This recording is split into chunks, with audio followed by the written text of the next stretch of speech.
Siyasətin izahlı lüğəti efirdədir. Pasifistlərin sıralarında dünya şöhrətli yazıçıları, alimləri, ziyalıları görmək mümkündür. Pasifizm nədir? Sualımızı Siyasi Elmlər üzrə fəlsəfə doktoru, Beynəlxalq Münasibətlərin Təhlili Mərkəzinin baş məsləhətçisi Mətin Məmmədli cavablandırır.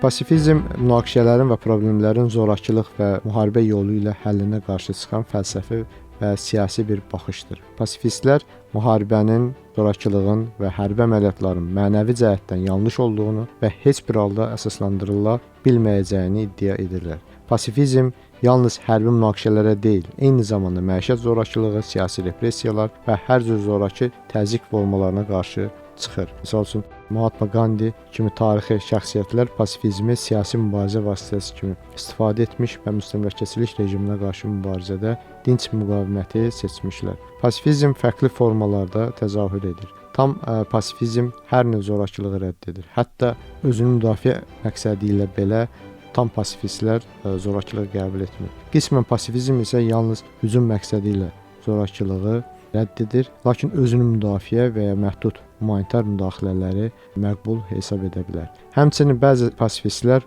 müharibənin yalnız müdafiə xarakteri daşıdığı təqdirdə qəbul edilə biləcəyini irəli sürürlər.